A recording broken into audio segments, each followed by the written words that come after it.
আসসালামু আলাইকুম ভিউয়ার্স, আশা করি আপনারা সবাই ভালো আছেন। এসএম কোডিং ইনস্টিটিউটের পক্ষ থেকে আমি সাদ HTML টিউটোরিয়াল পর্বে আপনাদের জানাই স্বাগতম। ধারাবাহিকভাবে এটি আমাদের HTML এর 11তম পর্ব এবং এই পর্বে আমরা শিখতে যাচ্ছি HTML এ ক্লাস ও আইডি অ্যাট্রিবিউটের ব্যবহার। তো চলুন শুরু করা যাক। শুরু করার পূর্বে বলে নিই, আপনি যদি আমার চ্যানেলটি এখন পর্যন্ত সাবস্ক্রাইব করে না থাকেন অবশ্যই চ্যানেলটি সাবস্ক্রাইব করুন এবং পাশে থাকা বেল আইকনটিতে ক্লিক করুন, যেন পরবর্তীতে নেক্সট কোনো একটা ভিডিও আপলোড দেওয়ার সাথে সাথে নোটিফিকেশন আপনার কাছে সবার আগে পৌঁছে যায়।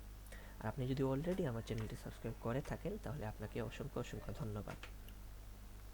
প্রথমত যে জিনিসটা হচ্ছে ক্লাস এবং আইডি আসলে কোনো ট্যাগ না, এটা হচ্ছে একটা অ্যাট্রিবিউট এবং অ্যাট্রিবিউট কি আমরা শিখছি। ঠিক আছে, তো এই অ্যাট্রিবিউটটার কাজ কি আমরা এই মুহূর্তেই শিখতে যাচ্ছি। তো আমি নোটপ্যাডটা ওপেন করি জাস্ট। ক্লাস এবং আইডি জিনিসটা কিসের জন্য ইউজ করা হয়? ক্লাস এবং আইডি জিনিসটা ইউজ করা হয় কোনো একটা এলিমেন্টকে খুব বেশি স্পেসিফাই করার জন্য। ঠিক আছে, এখন কেন এটার প্রয়োজন হয়? কারণ আমরা যখন অনেক বড় বড় টেমপ্লেট সাপোজ এইগুলা নিয়ে কাজ করব, দেখেন এখানে অনেক অনেক কোড আছে, এখানে H2 আছে, অনেকগুলা H3 আছে, LI UL, এই জিনিসগুলা অনেকগুলা থাকতে পারে। একটা ওয়েবসাইটে এটা থাকবে, এটা স্বাভাবিক। ঠিক আছে, এখন এই জিনিসটাকে আমরা কেন স্পেসিফাই করব? কারণ আমরা যখন ওইটাকে স্টাইল করতে যাব বা ওইটার মধ্যে জাভাস্ক্রিপ্ট কোড লিখব, তখন আমাদের সেটাকে স্পেসিফাই করার প্রয়োজন আছে। কারণ আমি একটা জিনিসকে H2-তে, দুইটা জিনিসকে H2-তে রাখলাম এবং একটাকে চাইলাম আমি চেঞ্জ করতে বা ওইটার কালার চেঞ্জ করতে, ব্যাকগ্রাউন্ড চেঞ্জ করতে, তখন আমাদের ক্লাস অ্যাট্রিবিউট ইউজ করতে হবে অথবা আইডি অ্যাট্রিবিউটটা ইউজ করতে হবে। আমি আরও ক্লিয়ার একটা এক্সাম্পল দেই। সাপোজ XYZ নামের একটা স্কুল আছে, ঠিক আছে, সেখানে 1200 জন, সাপোজ একটা নাম্বারের স্টুডেন্ট আছে, আমি 1200ই বললাম, স্টুডেন্ট আছে।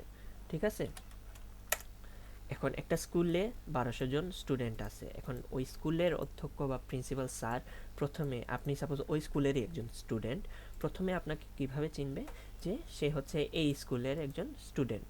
ঠিক আছে, ওই স্কুলে অবশ্যই ক্লাস আছে। ঠিক আছে, ক্লাস সাপোজ 1 থেকে 12 পর্যন্ত আছে। ঠিক আছে, 12টা ক্লাস আছে, 12টা ক্লাসের মধ্যে 1200 জন স্টুডেন্ট আছে। ঠিক আছে, এখন অধ্যক্ষ স্যার আপনাকে জানবেন যে প্রথমে হচ্ছেন গিয়ে, তো আপনি হচ্ছেন এই স্কুলের স্টুডেন্ট, এই স্কুলে 1200 জন স্টুডেন্ট আছে, তাহলে আপনাকে স্পেসিফাই কীভাবে করবেন? তখন দেখবেন যে আপনি যে কোনো একটা ক্লাসে পড়েন, সাপোজ ক্লাস 10-এ। ঠিক আছে, ক্লাস আচ্ছা 7 দিলাম, ক্লাস 7-এ পড়েন।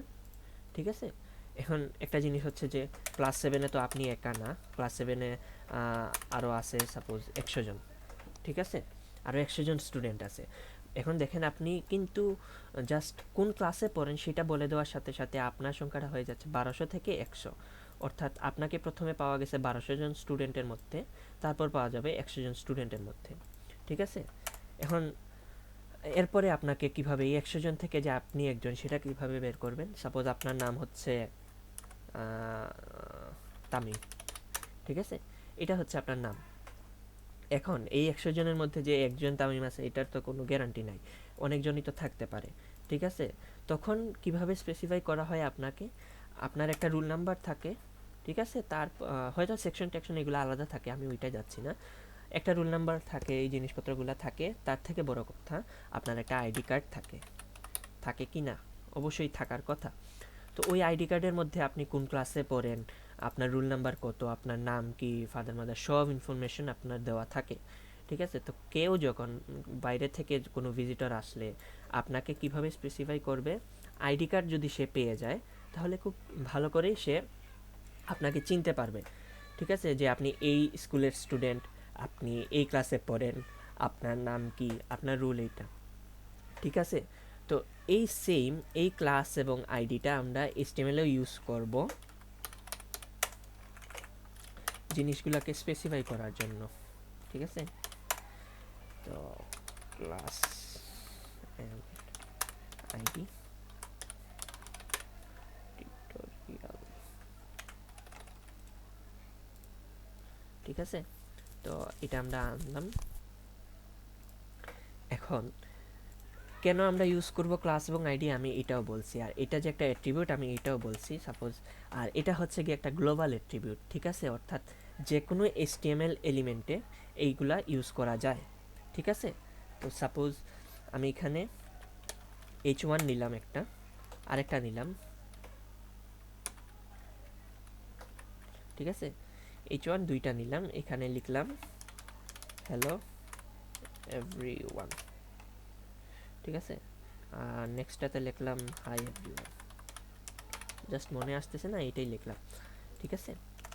এখন এই জিনিসটা কিভাবে আসে আমাদের এখানে দেখেন তো, এই জিনিসটা আসলো, ঠিক আছে। এখন আপনি চাচ্ছেন যে এই দুইটার মধ্যে যেটা H1 আছে এটার কালারটা চেঞ্জ হবে, ঠিক আছে।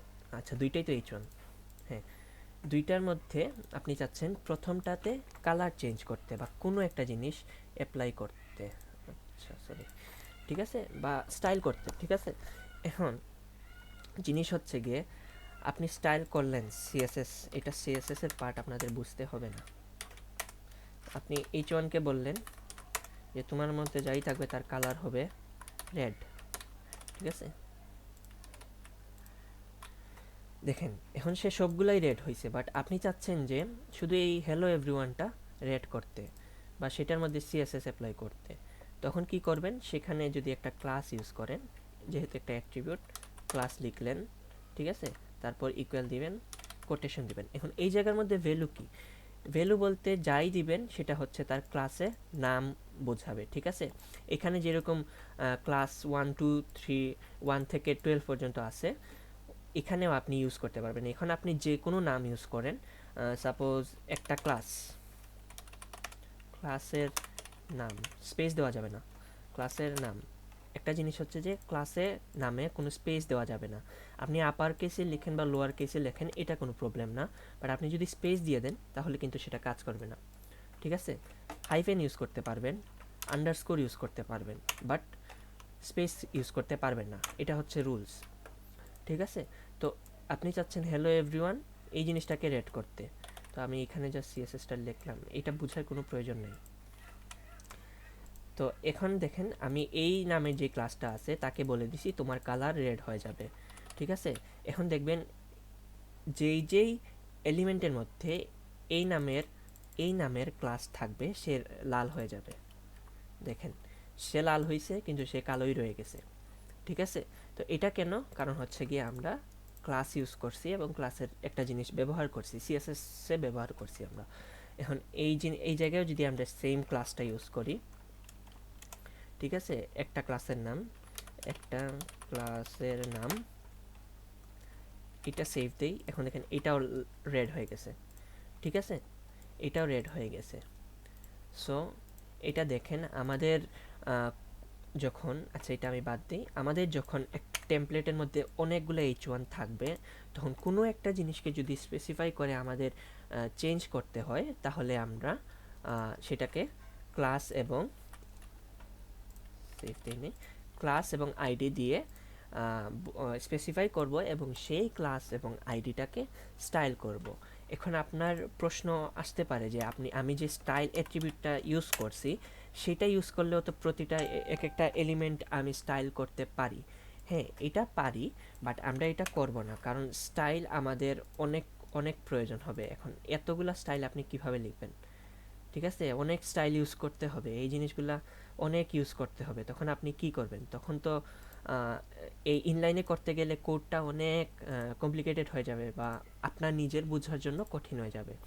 তো তখন আমরা সেটাকে ইউজ করে আলাদা সিএসএস কোড অ্যাপ্লাই করব, ঠিক আছে। আমরা স্টাইল অ্যাট্রিবিউটটা ইউজ করব না। সেম এখন দেখেন এটা কাজ করতেছে।